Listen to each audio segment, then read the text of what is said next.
Yo!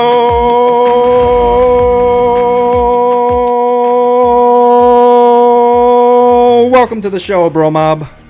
We're your hosts, Chad and Bryan. Today is Monday, not May 11th. Our notes are completely wrong. It is Monday, May 18th, BroMob. And guess what?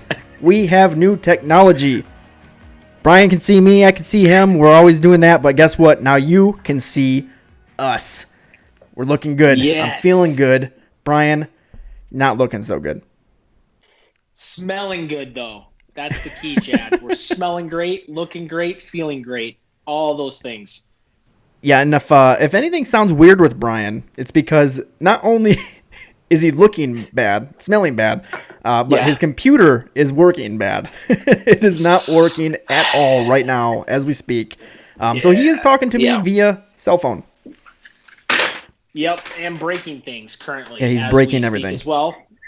I'm so mad, just breaking everything. So, yeah, the old computer decided but 5 minutes, Chad, right before we were set to record, we're gonna do an update, just randomly, just do an update. So. We had to pull out our contingency backup plan. We've had to do this a few times over the course of a year, a little over a year now. So I'm coming to you live via webcast. Live. The Teletron 3000, aka an iPhone broadcast. So I got the good old these. Beats, not sponsored, but they're amazing. So I can't use my headphones and my typical recording stuff that I normally have. But I'm here, and that's what matters, Chad. And I've got, Chad. I just wanted I got notes, man. Like I see a lot of white space. Today. A lot of white space. I see. By the way, I can't see. I'm shooting blind here today.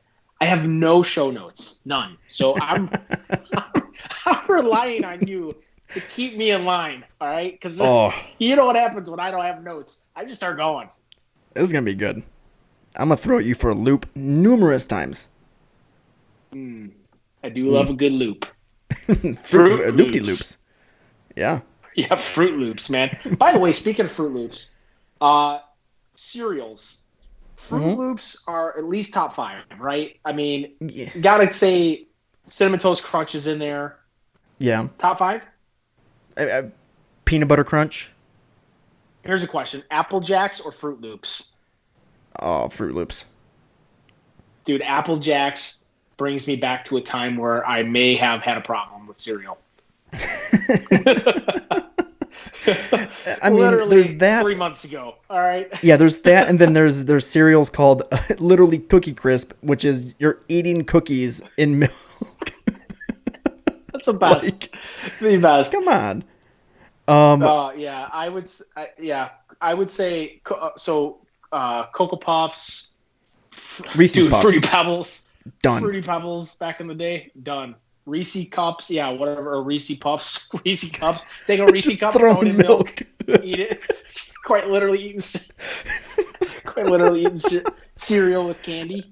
Yeah, we're already off to a bad start here, Bryan, because you don't have the show notes. We're talking about cereal now. I have no. Whatever happens in this noodle, man, it just comes out. So. Yep. BroMob, we had a lot to talk about. We're gonna stop talking about cereal because we got some good stuff for you today. We are talking 2020 NFL schedule impact, and let me tell you, there's some big impacts. There's some players that you would be drafting. I'm telling you, even in the first round, that could be hurting you instantly. Right when you're taking that player, it hurt your season instantly. Yeah. So we're gonna get right into that today.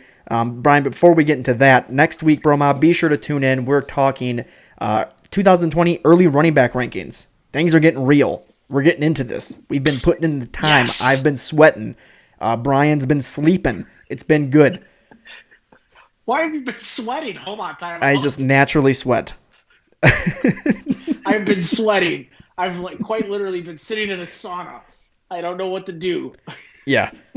I've ruined 4 shirts. I've had to go buy new ones. It's been terrible. But the data is not terrible. So we got a lot coming your way this week and next week, BroMob. So be sure to tune in. Be sure to follow along after the show by following us on Twitter and Instagram at FF Bros Podcast. Check out our TikTok page at Fantasy Football Bros. Search the ever so valuable hashtag BroMob. I don't know why I did that. I'm just on camera. I'm a little weirded out by it, so I'm doing that stuff. It's got so much information out there on Twitter. You can even Google it. You can pretty much find everything right off of Google by searching hashtag BroMob. Be sure to check out our website, thefantasyfootballbros.com, for all kinds of news, articles, and so much more. And just to kind of finish this off, be sure to leave us a review wherever you're listening to us, whether that be Apple Podcast or even if you're listening to us on YouTube. Leave us a review. Let us know how we're doing. Let us know if you hate us.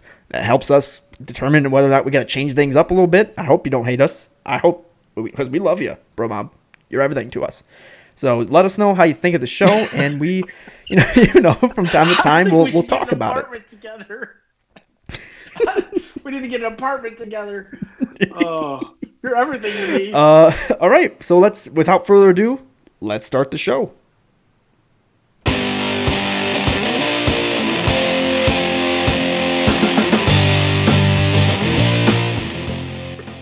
All right. New segment, new drop. We got the schedule impact.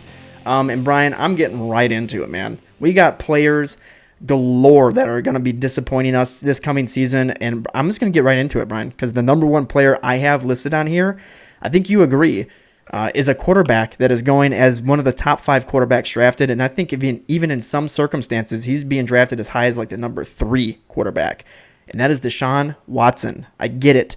He's lost DeAndre Hopkins, so people are freaking out, but here's the thing. It's not just DeAndre Hopkins he lost. He also got handed just a terrible deck of cards with the NFL schedule gods. He is sitting on the NFL's worst, or one of the hardest schedules for QBs this season in 2020. Opposing defenses from last year only allowed 16.1 points per game for the quarterback position. It's like I said, it's one of the lowest 3 in the league. So he's looking at a very hard, long season, and he's looking at a very hard start to the season too, Bryan, because those first 4 weeks of the season, Deshaun Watson in Houston alone is looking at the 30th ranked pass, the 30th hardest, or so like, I don't even know what's going on right now. The third hardest. I had to do the math. It's the third hardest for quarterbacks in the first 4 weeks of the season.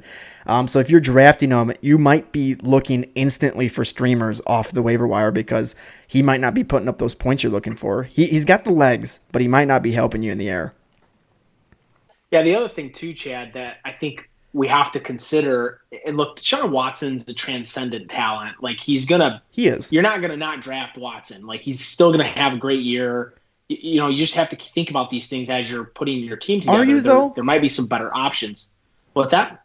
Let's be honest. Are you drafting Deshaun Watson? Depends on the draft capital, right? It's all relative. Where are you going to take him? What are you looking for? Personally, Chad, my strategy. If Deshaun Watson's there in the 10th, I'm taking him. But if he's not, then I'm not taking him. That's when I look for a quarterback, is around the 10th round or beyond. But Deshaun Watson, second. The other thing too we got to think about is you don't have a really important piece to that offense, and you're not going to have his key wide receiver, right? They shipped him out to Arizona, so now you have less weapons to throw the ball to. Now, granted, they brought in Cooks, so but look, I'm sorry to say this, but that's not the same. He's not the same caliber of wide receiver. No. Okay, so but he will have a good year. I think Cooks is going to have a pretty decent year. But Deshaun Watson, definitely, I think this is probably going to spell some regression from him, especially with the decrease in talent. He's got a good offensive line around him now, good running back. I think the team actually runs the ball more this year, Chad. So yeah, me too. Yeah, I really do. I think the writing's on the wall. It really looks that way. And so another guy, Chad, that and again, shooting blind, just being very clear with you. Another guy here on my list is Pat Mahomes. Now, look, before we get down this road and heads start turning and you start swiping dislike. Do you swipe a dislike or do you tap it? You would tap it. Don't tap that dislike, bro. Swipe or no swiping. Look, Mahomes is arguably a top 3 fantasy quarterback on the year. He very arguably could be number 1. Now, I think this gives a case that he might not be number 1. He's inherited the 6th hardest schedule for quarterbacks this coming year based on 2019 data. So that is usually a gift of winning a Super Bowl. Hey, you won a Super Bowl? Guess what? Harder schedule, right? Another guy on this list, Chad, is Ryan Tannehill. And we talked about him a little bit before the show. Tennessee Titans quarterback. They re-signed him. He's going to be there. He's got this Gorilla King, King Kong behind him to pound the ball. And so, Tannehill, fifth hardest schedule for quarterbacks. I'm not liking that, and I am liking the guy he turns around and hand the balls to. Yeah, we all like that guy. Love him a lot. So those are kind of my observations when it comes to hard schedules for relevant quarterbacks. Obviously, there are some quarterbacks that have harder schedules, but for relevancy, for fantasy, those were the three takeaways for me. Yeah, I'm going to move into running backs, and not just running backs, Brian, but continuing on with possible disappointing seasons. A rookie running back was just drafted for the Los Angeles Rams there in Cam Akers, and a lot of people are expecting a lot out of him, and they're seeing a guy that could take over the backfield of a team that, just 2 years ago was an extremely productive offense for the running back position with Todd Gurley. But the problem is, Brian, they have the second hardest schedule for running backs in 2020. So not only is Cam Akers going to be competing against some of the hardest defenses in the league that were only allowing 22.46 points per game to the position, and not just one player, but like the collective position. But Cam Akers is going to be competing with players like Malcolm Brown, who already know the offense. He's been on the team for some time now. Darrell Henderson, who is now coming into his second season with the team, going to be used in the passing game. So it's looking like it could be a three-headed monster attack. Even at the get-go, it maybe Cam Akers shows some promise in the get-go, but on top of that, it's a rough schedule, and I want nothing to do with it in 2020. And maybe dynasty purposes, you look at it and you go, they might improve that offensive line. He might prove to be that guy and take it over, and that's a good investment. But for 2020 redrafts, I ain't touching them. Yeah, and we are a redraft podcast, so that is our main focus, and that's what we're talking about today. This is non-dynasty talk. This is redraft talk. So some positive, to kind of flip the script a little bit, some positive things that I took away from the quarterback position, Chad. Three big names. We talked about them before the show. I'm just going to start with a guy that I like a lot coming into this season, and I liked him before the schedules hit. Now I don't just like him. I really like him. I'm borderline love him, and that's important to me. Love is a hard thing to get. But love is all you need. Quarterback Teddy Bridgewater. Love, sweet love. Love is all you need. We're singing two different songs. Yeah, it is, but I like the other one better. Okay, I like the my version best. You hear? You hear? So Teddy Bridgewater, quarterback of now the Carolina Panthers, Chad. So he inherits an offense that was kind of poor when it came to scoring last year. I mean, there was only one guy that could actually score on that offense, and he was running back / wide receiver, basically. He basically / played every NFL position except for quarterback / NFL. But Teddy Bridgewater inherits he inherits the easiest quarterback schedule across the board for the year. I love his first 4 games, Chad. We talked about this. I'm going to go through them.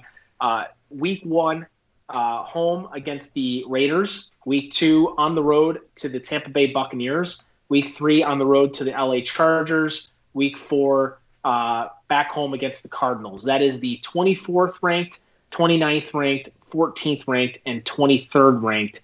28th ranked, not 23rd. Cardinals ranked defenses against quarterbacks in the 2019 season. What a great way to open it. Right now, Chad, Teddy Bridgewater is undrafted as far as ADP. So this is a guy. Now, I don't think that's going to stay. Teddy Bridgewater likely gets drafted, but I think, again, per my rules, what I'm looking for, 10th round and beyond, he's a guy I think you're going to be able to snag past the 10th round. You might even be able to get him 13th and later.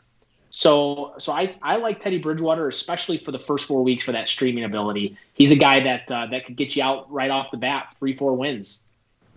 Yeah, that's the thing, right? I mean, he has the easiest schedule throughout the entirety of the season, Brian. Not just the first 4 weeks where he does have, again, the Right. easiest schedule. Throughout the entire season, he has the easiest schedule. So it's not just Teddy Bridgewater that I like. I also very much so like DJ Moore. I understand Robbie Anderson came to town. He's going to be that break it off the top, even with him and Curtis Samuel kind of sharing that. It opens it up even more in the middle of the field, not for Christian McCaffrey, but for DJ Moore in the passing game. And I really like that because Teddy Bridgewater loves those little 5-yard passes. He loves the quick slants, get it off to the guy. He's an accurate thrower. He cares about not turning it over, and DJ Moore's that guy. He plays against Tampa Bay twice in the season, not only just in those first 4 games, but he plays against that defense twice. He plays against the Falcons twice. He plays against the Saints twice. So a lot of dome games and a lot of just poor defenses at the same time in the secondary. So I'm liking what I'm seeing there. So Teddy Bridgewater, you're absolutely right. You hit the head on the nail. He is my guy that I'm trying to draft as my QB2. If I'm not drafting a quarterback in the 10th round, I'm even holding out in some of my mock drafts and just taking Teddy Bridgewater in the 12th or 13th, and just loading up on depth at every other position. Yep. Yeah, absolutely. I think he's a great fit. Another guy that inherited a really good schedule is, and you're going to have to pay some heavy draft capital to get this guy, and that's quarterback Dak Prescott of the Dallas Cowboys. Now, assuming obviously contract negotiations go well, he does maybe sign his tender or they ink a deal before the July 15th deadline. It's coming up. He's got some time, but I'm with you. I think we're operating under the expectation that Dak Prescott's there this year. So, Dak again, second easiest schedule for quarterbacks to enter this season. I like that position a lot, Chad. What do you think? I mean, is there anything that you like or dislike when it comes to Dak this year? I think if there's anybody that is more return the value of where you're drafting them, that's Dak Prescott. Like, he's going to give you the value and more, in my eyes, where you're drafting them, as opposed to Patrick Mahomes and Lamar Jackson, where you're drafting these guys in the 2nd and 3rd round. You can get Dak in the 5th, right? And he's going to... I honestly think he has a good chance of being the quarterback 2 again this season, or the quarterback 1. They added CeeDee Lamb to the offense just to make it even scarier. They were the number 1 passing offense in the league last year. You get Zeke back, who's always healthy. He's always a beast. You have Amari Cooper, who decides he wants to show up during home games and not during away games. So CeeDee Lamb's that guy who's probably going to show up during away games, right? Like, Dak Prescott's finally got it all there. So I'm liking that a lot. He's going as a top 5 QB, and he could easily be that number 2 or that number 1 for you in fantasy in 2020.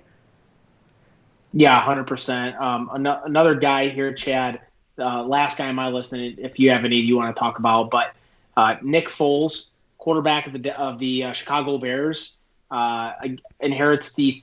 I'm. Side note, I'm operating under the expectation that Nick Foles is the guy there. That's just my feeling. I don't think the team brought him in just to sit behind Mitch Trubisky. I think it's going to be a competition, and he ends up winning it. But Nick Foles is my pick as who I think is going to be the quarterback on that team. 3rd easiest schedule, first 4 weeks, especially from a streaming option. At Lions, 26th ranked against quarterbacks last year, versus the Giants at home, 30th ranked. At Falcons, 23rd ranked, versus Colts, 18th ranked. That's a mint first 3-4 weeks. Currently, Nick Foles / Mitch Trubisky, whoever, undrafted. Another guy after the 10th, maybe even last pick of the draft, you grab Nick Foles as your 2nd, 3rd, quarterback. I wouldn't draft 3 quarterbacks, but 2nd quarterback maybe.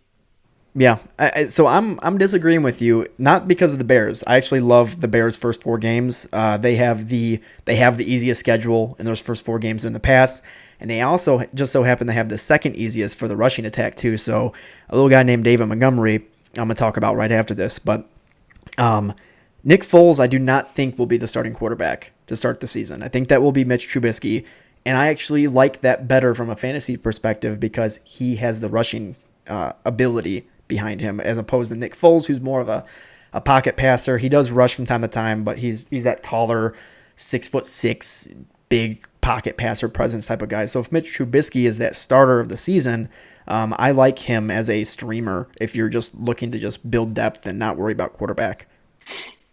Yeah, I don't dislike either of them. I think no matter who starts, I think you got to look at those first 3 games really more than anything. At Lions versus Giants, at Falcons, like that's that you're talking 2 of the first 3 games in a dome, and then at home second week of the season. It's going to be nice, good weather against a Giants defense that was terrible last year, and should be maybe a little improved this year, but I just don't know how much.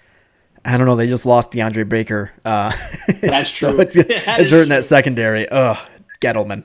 That's very just true. Making all the right choices. But moving on. So back to the Bears for a second, Brian, because David Montgomery is going to be, in my eyes, an absolute steal in fantasy football this season. Look, he's got one of the easiest schedules for running backs in the season, but for those first 4 weeks, he has the second easiest running back schedule. Those same exact teams that I got to go over them again, but he is currently being drafted as an RB3, and he can easily be a top 15 option in those first 4 weeks. Not only is he going to help you win games, but at the end of those 4 weeks, if you're a savvy investor or a savvy fantasy player, as we hope you are, BroMob, we know you are, you're going to be trading David Montgomery. Week 4, when he's peaking, people are seeing he might even be a top 10 running back at that point. And they're like, oh my God, he's finally blowing up in the sophomore season. Get rid of him. Trade him away. Get everything you can for him, because everyone's always needy for running backs. And you can load up on a running back who's maybe had a tougher schedule to start the season, and it gets easier.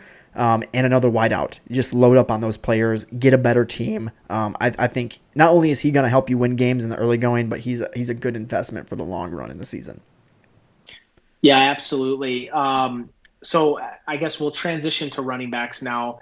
Some of the notes that I had as far as we'll start with easy schedules. This, for running backs, we started with hard for quarterbacks, but I noticed this right away, Chad. It jumped off the screen to me.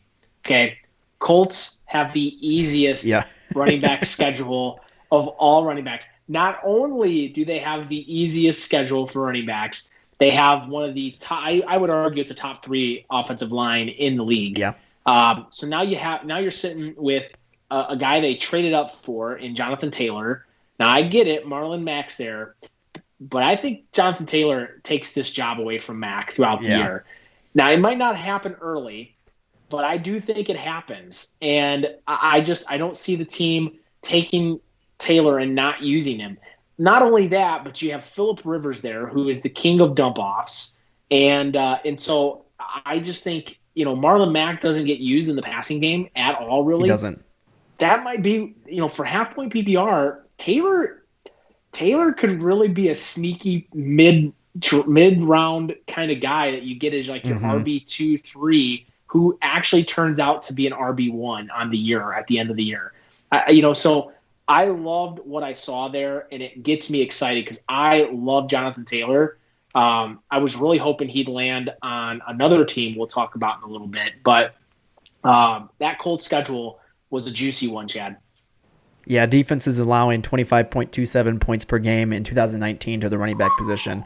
Ridiculous. But the thing is, so if it's clear that Jonathan Taylor during the offseason, if it's clear that he's kind of becoming that guy for the offense and he's going to start week 1, or even if you can kind of foresee that he's going to start week 2, Brian, I'd be willing to take him in like the 3rd round in redrafts.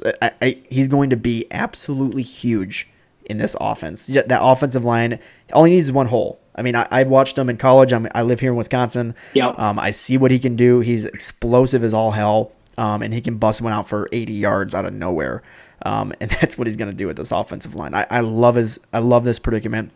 And another one I love, Brian, a guy who's going he's going in the middle of the 1st round, and that's Dalvin Cook right now in redrafts.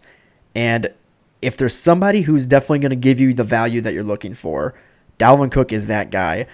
He has the 2nd easiest schedule in the NFL this season, Brian. So not only is he a beast, he's got a great team, he's got a great offensive line, very run-oriented offense. but he gets the easy schedule on top of that. Now, if only he can stay healthy. That's the biggest thing. If he can stay healthy, he puts together another huge fantasy season for you this year, BroMob, and he's well worth his first-round draft capital right now.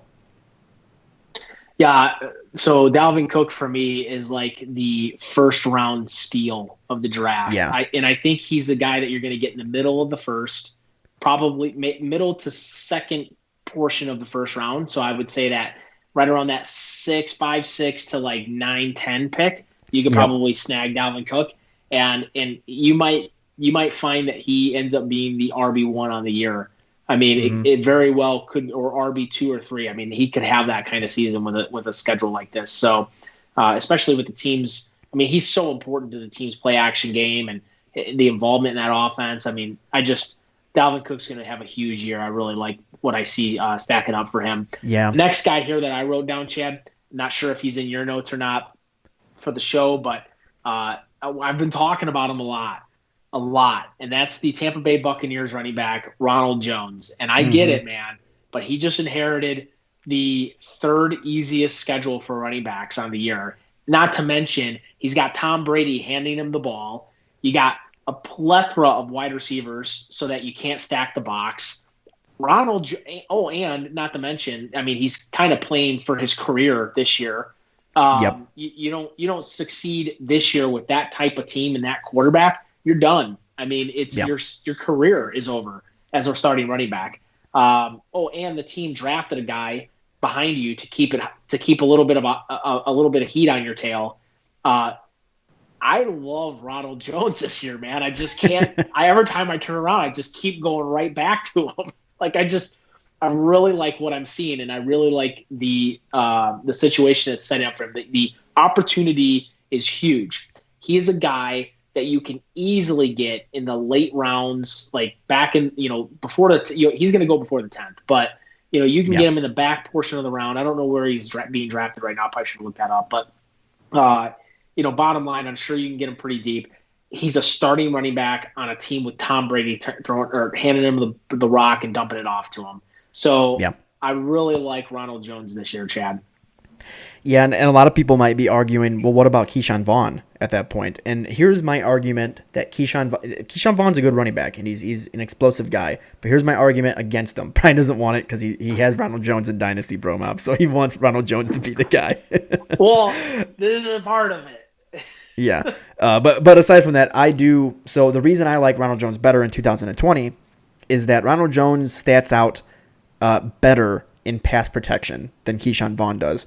Last year in the NFL, he had a better efficiency rating in pass blocking than Keyshawn Vaughan had in college last year. So Vaughn's not going to do better against NFL coverages and NFL blitzes and blitz packages and stuff. He's going to have to learn. And guess what Tom Brady is not going to like? Getting sacked blindsided because his running back couldn't pick up a block. Ronald Jones is going to be on the field on passing downs, and that's what I want from that team because Tom Brady's going to be dumping it off. He's king.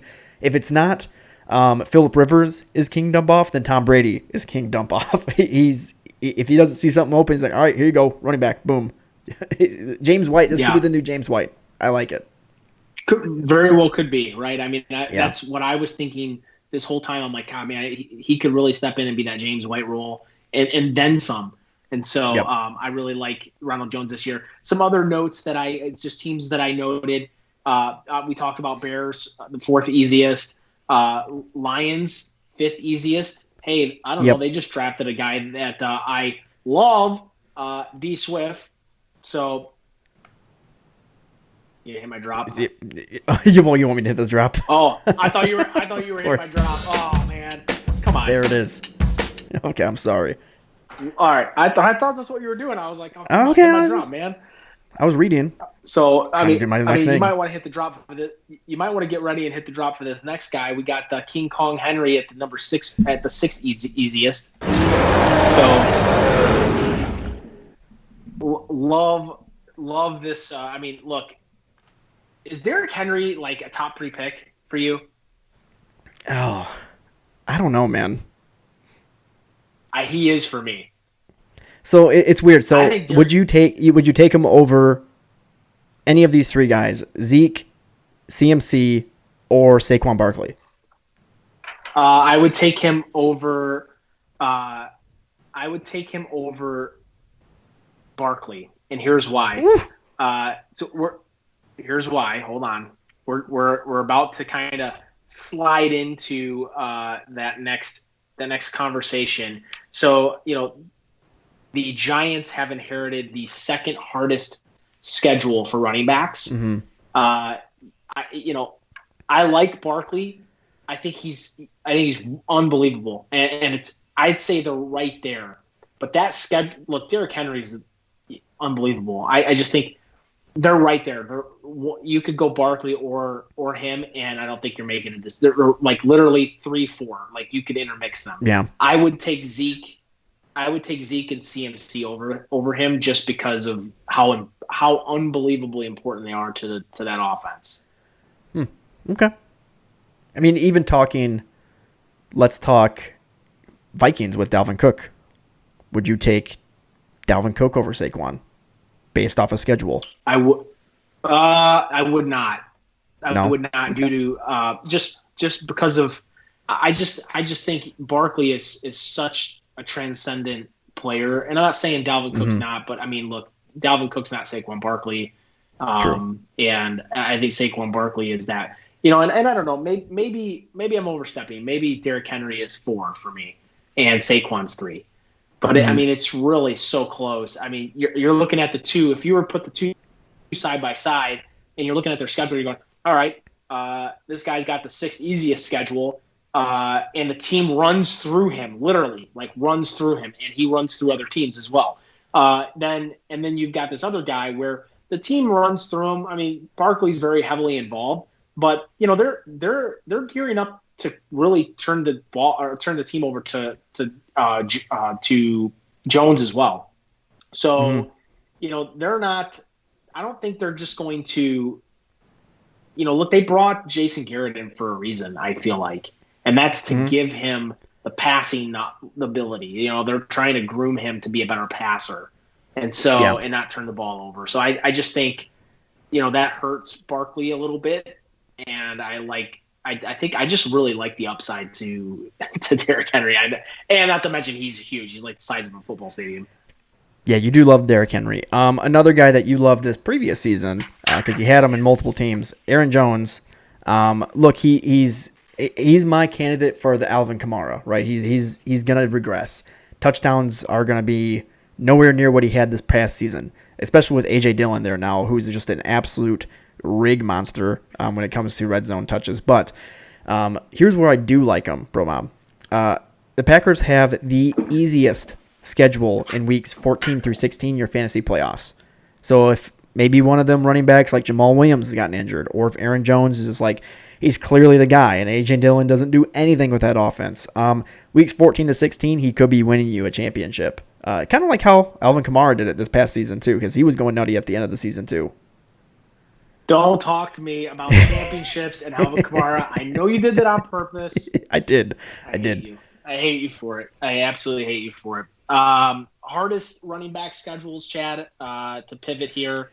Right away, jumped off the screen. Seattle Seahawks, Carson City himself.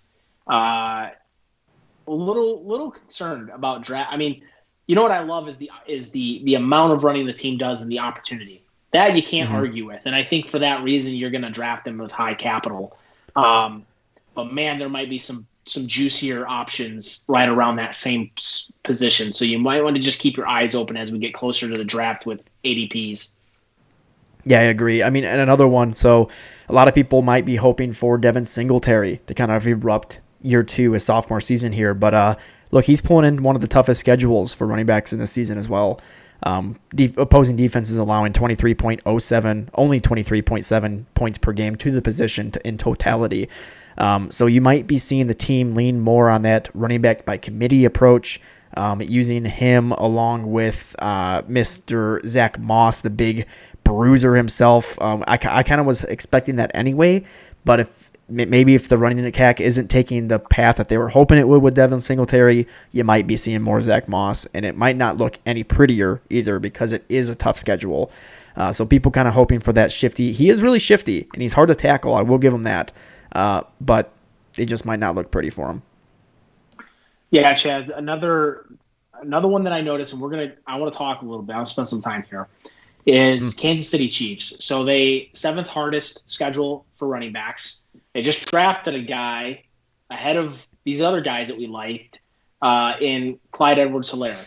Now, I love the Edwards-Helaire pick. I've had time to reflect on it. I think it fits the team well. He's going to be a great option for screens and being able for Mahomes to pass to him. He's going to be used in the passing game, I think. So ultimately, Edwards-Helaire is the guy on that team to own for a running back now. However, doesn't help your case as a rookie to inherit the 7th hardest schedule for running backs.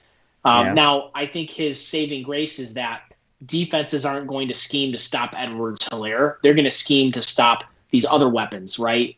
And so ultimately, though last year he's facing teams that were tough against the run, I don't think anybody's going to scheme to stop the run against the Kansas City Chiefs. They're going to scheme the other way. So he still is likely to have a good year. And I think you have to take that assumption going forward. However, my question then rolls to this, and again, not for dynasty, for redraft. On the year, Edwards-Helaire or Jonathan Taylor? Clyde. I take Taylor hard. I am in the firm belief that Clyde is not only going to just take the entire job away from Damian Williams, but he is going to have a Kareem Hunt-esque season. I am willing, Bryan, to draft Clyde Edwards-Helaire in the 2nd round of NFL of redrafts. Do you want to throw some green paper on that? Some green paper. Do you possibly want to do a bet on that one? What's the bet? Well, I'm just thinking, just on the year that for half-point PPR, Jonathan Taylor over Edwards-Helaire. Yes.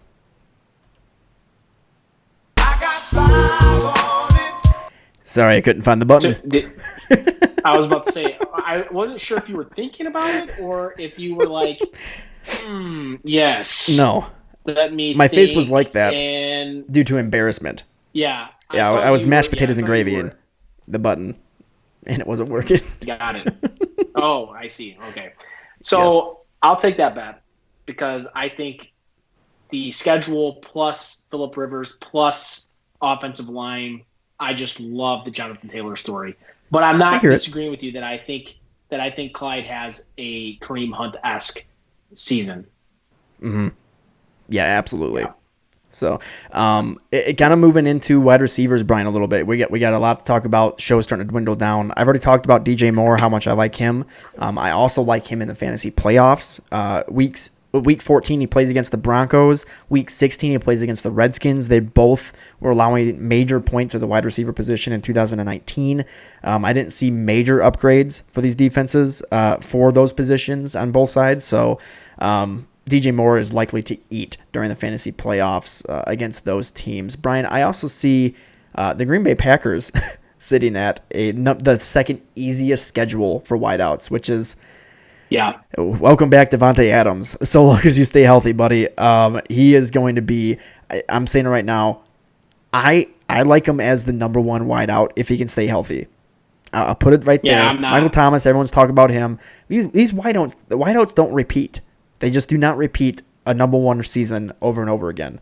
The season before, it wasn't Michael Thomas. It was DeAndre Hopkins. And before DeAndre Hopkins, it was Devontae. Like, it just kind of goes all over the place, right? I like what I'm seeing with his schedule. If he can stay healthy, if Aaron Rodgers just keeps slinging the ball, there's no one else to pass to. Is Allen Lazard going to take those passes? I'm not worried about Lazard.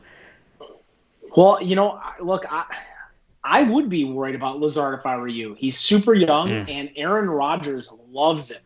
Absolutely loves him. And so I watched an interview where Rodgers was talking about him, and he had nothing but amazing things to say. He went to the coaching staff and said, we got to get this guy in the game. And so Rodgers is the reason he's there. So, that's a big piece. Now, look, I get it. I like Devontae Adams too. And I think Devontae Adams was hobbled by injury quite a bit last year, more so than we even realized. So I do think Devontae Adams has a resurging year. But that team's scheme, man, has changed. They're just not going to throw it as much. And that scares me with Devontae Adams and all that stuff. So I don't see him as the bona fide one. I actually like guys like Hopkins and Michael Thomas. Michael Thomas has this. I mean, look, we can jump on that right now. The Saints have the 7th easiest schedule for wide receivers. Yeah. Well, I mean, right away, boom, you inherit an easy schedule again, and you're off to the races. Michael Thomas is the top 3 wide receiver, maybe arguably number 1 for me. Hopkins goes to the Arizona Cardinals. Now, granted, they have a really tough schedule when it comes to quarterbacks. Well, not really tough, but they're in that tier. They're in the middle. Not quarterbacks, but quarterbacks and wide receivers. But at the end of the day, look, I mean, Hopkins is going to be huge for that team, and that air raid offense is no joke. I think now they've got another year under their belt. Hopkins is going to be there. I just think huge things are coming. So, I don't know, but I want to talk about a kind of not a sleeper because everybody knows about this guy, but Bears number 1, easiest schedule for wide receivers as well as or number 3 for quarterbacks, number 1 for wide receivers. Allen Robinson, Chad. Yeah, I'm going to put it out there right now. Easy schedule. This is a contract year for him. I mean, and you might have Nick Foles throwing you the ball, who can actually throw an accurate ball. I mean, it's just. I can't say enough about Allen Robinson. I think he's a top 10 wide receiver that you can get in the second or third round. So yeah, I was gonna say, foreshadowing my rankings for wide receivers, BroMob. I'll give you a little hint.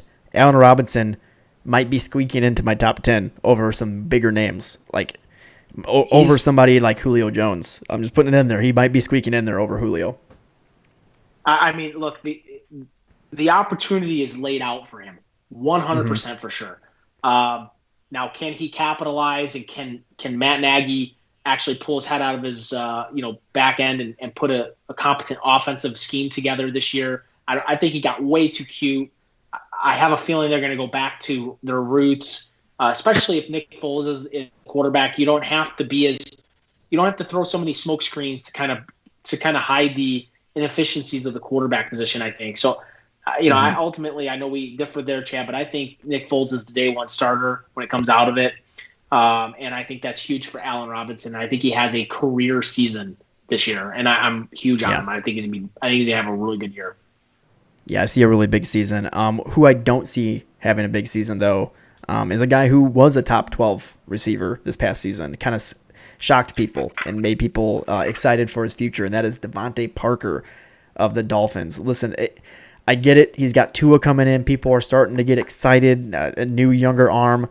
Bryan, you and I were just talking beforehand. I'm not so sure Tua even plays this year because, listen, the Dolphins pulled in one of the hardest schedules in the NFL. Of course, having to go against the Bills and the Patriots 2 times in a season instantly makes your schedule that much harder because they have the 2 best secondaries in the NFL, which just only hurts Devontae Parker's outlook for 2020. Look, he did good in 2019. He had Ryan Fitzpatrick slinging in the ball all over the place, just taking chances left and right. I just don't see it happening again. With one of the hardest schedules, actually, I think it is the hardest schedule for wideouts in 2020. They only allowed 31.59 points per game to the wideouts, all of these defenses combined. For example, the number 1 defense allowed over 36 points. So we're talking a 5-point difference in average.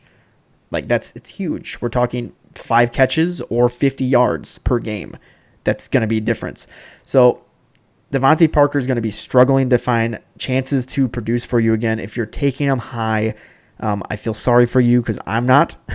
I'm taking players like DJ Moore much higher than Devontae Parker. I'm taking possibly even Juju higher than Devontae Parker. I don't like what I'm seeing there. Yeah, I don't know. I mean, I'm kind of torn on that one. I like Parker a lot this year, but I think tough schedule. They had an easier schedule last year. We'll see. That one kind of is one. I guess another one I have a question about is, look, we talked about the Titans and Tannehill having a tough schedule for quarterbacks. What do you think that does for A.J. Brown? I mean, are you still as hot on A.J. Brown as you were? Or now when you see the schedule, does that cool off a bit? Or do you think he's just such a transcendent talent that it doesn't really affect him and he just kind of bulldozes through the season? So I love his talent. I think he's great. I do think he is a wide receiver 2. I do not see him as a wide receiver 1, as a lot of people do, at least in 2020. I think when you look at his future, he's clear to be destroying the NFL for years to come. But in 2020, he's going to have you some games that you're going to be absolutely ecstatic about. He's going to make you all giddy as all hell. But he's also going to have some games that maybe disappoint you a little bit more than normal. So yeah, I see that. I'm still taking him probably in maybe the 3rd round. But I'm not jumping in like late 3rd round. But I'm not jumping on him in the 2nd like some people are doing. Yeah, I'm with you on that. Mainly because you got this guy behind you that you can just turn around and hand the ball off to, 25, 30 times a game, and he's just going to carry the team on his back. I.e., watch the NFL playoffs and see how many balls Tannehill threw in 2 games. It was unbelievable. So I just think more of that to come. The team's just going to pound the living daylights out of the ball. And they probably should have been doing this for years because he is that much of a talented runner, in my opinion. So, other, I know we kind of moved on to difficult, but I wanted to just notate some other schedules that kind of popped out to me for easy, Chad. Cowboys schedule, 4th easiest. Falcons, I know you talked about not putting Julio in the top 10. I would maybe pump the brakes on that. Atlanta has the 5th easiest schedule for wide receivers. I get it. He's getting older. Here's a sign. Are you ready to move on from Julio in Atlanta and go to the younger Atlanta wide receiver? Yeah, so that's why I'm moving from Julio, because I really like Calvin Ridley on that offense. I like what he has to offer. He's a red zone machine, whereas Julio is not. Right? I mean, for some reason, Julio you'd think would be one of the biggest red zone threats in the NFL. He just hasn't been his entire career. Whereas Calvin Ridley in the first 2 seasons, though last year he was hampered by injury quite a bit. In his rookie season, I mean, he had 10 touchdown catches. Right? I mean, it's impressive what he has done in his short amount of time in the end zone, and I like that upside and where you're getting Calvin Ridley as opposed to Julio Jones. I like what I'm seeing there a lot more. You know what I like about both of the wide receivers is they have a guy like in Todd Gurley now to take some of the pressure off. Teams are going to have to think about Todd. That whether you believe that he's still the same guy or not, he's still Todd Gurley, and he's on arguably his best offense of his career. And I just think you got to look at that, and you got to think, as a defensive coordinator, you got to kind of scheme for those things. And I think that's going to open up some lanes and stuff for guys like Calvin Ridley to have a really good year and break out even further.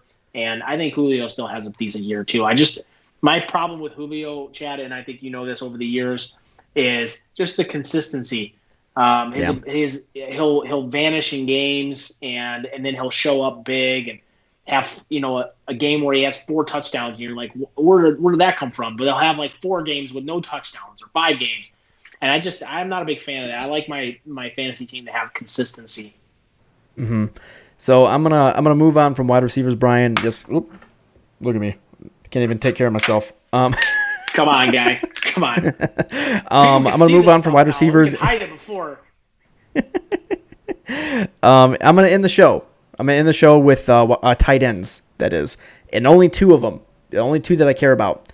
And that is a debate between George Kittle and Travis Kelce and who is going to be, who should be the first wide receiver. They're as good as wide receivers. The first tight end taken off the board. And Brian, I'm going to go ahead and say George Kittle. He not only is he an absolute rig, he was labeled the highest rated player in Pro Football Focus for the NFL in 2019. He was handed the easiest schedule to tight ends in 2020. And Travis Kelce, ends up with the hardest schedule for tight ends. I'm not saying to completely walk away from Travis Kelce. I'm not saying that at all. He's still transcendent. He's still going to put up points. But I do not think he is the tight end one in 2020 like he was last year and the year before. I think it's George Kittle. George Kittle is finally that guy. He's going to step in, take it over. And I easily am taking him over Kelce. If it's in the second round and I'm going, you know what? I'm going tight end. I'm going to go Kittle. Okay, so I'm with you on that. I actually don't disagree with you. I think Kittle's my bona fide number one tight end this year. And my question for you is not about Kittle versus Kelce, but Kelce versus Marky Mark. Ooh. Yeah, so Mark Andrews is interesting because the Ravens, not for tight ends. I can't remember what it is for tight ends, but at least for the wideouts, it's one of the hardest schedules for wideouts. So I'm guessing it's probably similar-esque to the tight ends.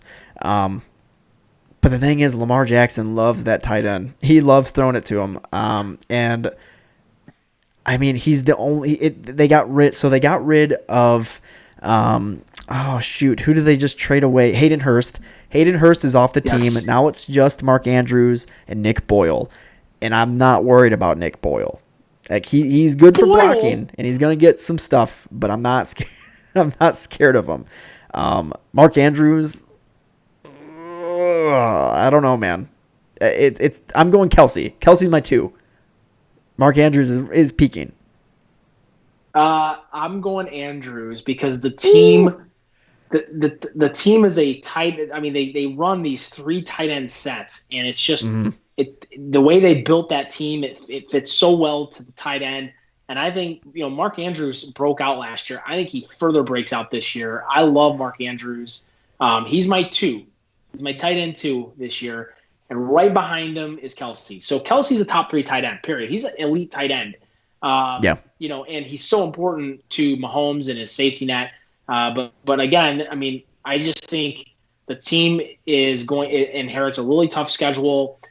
You've got a lot of mouths to feed on that team. You add, Edwards-Helaire to the mix, and I just think ultimately that's a little less targets for Kelce, a little more targets here. Mahomes is only going to throw the ball so many times in the year, right? So you got to kind of look at that, and I think Kelce's the guy that he's still going to get his. Kelce's going to get his bread. But I think it's time to start kind of acknowledging that Kelce's age is getting up there. He's going to start sliding a bit, and these younger guys got to be considered. Yeah, very true. I mean, speaking of younger guys, I'm kind of liking what I'm seeing with T.J. Hockenson, but that's a different conversation to talk about, I guess.